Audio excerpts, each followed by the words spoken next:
what ain't your decision on the pass up the 55-yard field goal? Yeah, wind was a little bit more than people think there. We hit those two backed-up punts last week against Baltimore, and we did a great job of putting them backed up. Almost got a safety. Bryce Young got out of there. I thought Bryce Young did some good things, but he ended up getting out of there. But it was more about the wind being a little bit more than I think that was understood. I mean, out there as far as what it was, and you could feel that, and then just just the success that we've had in this backed up or plus 50 punt game. Going forward, there wasn't part of the. It was 4th and 9. You guys are going away with the win, second week in a row where the passing offense, the numbers have been where they were like say last year or the year before. What do you think has to be done to correct it? Yeah, we did the things that we needed to do to win today. We'll look at the tape. It's hard to say off the just watching it, but everyone's going to have a part of that when you don't pass it the way you want to. But again, I'll have to go watch everything. But we're definitely capable of playing better and coaching better in the pass game. It seemed like there were a couple of deep shots that were drawn up specifically for AJ. First play being one of them. Why weren't those passes?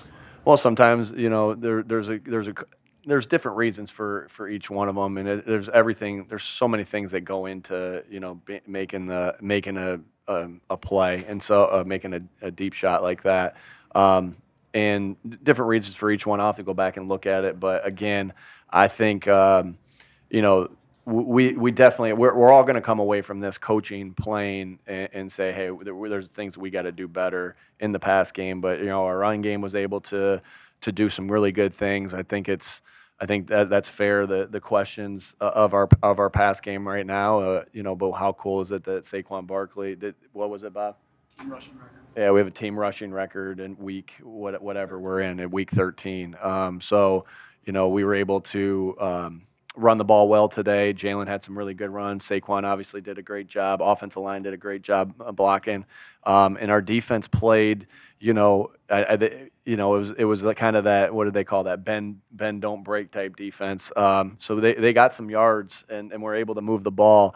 But we got some stops when we needed to in some critical moments, and interception by Chauncey, and Chauncey kept fighting through and got back into the game, and I just thought it was an unbelievable play to end the game. We talked a lot about playing for 60 minutes with relentless effort, and what do you see on the last play that's not a kneel down? You see Jalen Carter come off the ball like a crazy man. You see Sweat put pressure on him, and then you see Slay diving to make a pass break up. So I thought our guys, even though there were times it was ugly, it's hard to win in this league. That team's been playing a lot better week in, week out. A lot of respect for Coach Canales and the job that he's done. But our guys played their butts off for 60 minutes. That's what it's the NFL. It's tough, but our guys they played hard, and they played hard for 60 minutes, and it showed up on that last play. What should you tell your team after a game like that? And don't enjoy the victory. Don't be a prisoner of your expectations, and enjoy it. But we got a lot to clean up. There's no doubt about that, and so enjoy it for the night. I can enjoy it for a couple hours because I'll go home and I'll start watching it and looking at that. Those guys can enjoy it for a little bit longer because we got to get back to work tomorrow. And then it was just about getting back to, so, again, you got to have, I said, one thing I said to him is like, remember how it feels when you lose and everything. And I think I might have said this to the coaches, and all the, how much it hurts when you lose and how down you are when you lose. You got to enjoy a victory, no matter what the expectation was. My expectation was this was going to be a hard game because this is a team that keeps getting better with the Carolina Panthers, and so enjoy it and put your head down and work. And then what I said to the guys is, everybody has the will to win, and we all want to win. But are we all willing to do the things necessary that winning requires? And I think that this team does. And that's just my way of saying to them, hey, it's going to be about the work again next week going to play the Pittsburgh Steelers. Cooper Jane comes back in the game. It looked like late in the game, Joe Casper might have been trying to get him off the sideline, off the field. He said no. How many players, I'm assuming CJ might be one of them, have the autonomy to say no, I'm going to stay in the game? Yeah, I don't know if that happened. I think what you're probably talking about is that I don't recall Cooper saying no. I don't think he did. CJ. Yeah, I don't know if that happened. I think he was trying to maybe get him. Chauncey plays every play. I don't know if it was about the injury when he was down with his, with whatever, I'm not going to get into injuries. I haven't talked to these guys yet, but I don't know if it was about that or not. Yeah, so I don't know the answer to that. I'm sorry. Respect the question, but sorry, I don't have the answer for you. On CJ's interception, looked like to us Cooper was signaling something. It was a slot fade, I think, and CJ was over to come over. When you talk to Big, just the young defensive backs, their ability to communicate. This time you had Tristan in there, and that's what Big's defenses are known for, all that zone coverage. How impressive is it that those guys can? Yeah, they watch a lot of tape and put themselves in a lot of different scenarios, and I think you saw it with Nakobe a couple weeks ago, of the interception that he had against Jacksonville, and talking about, hey, I was waiting for this one, right?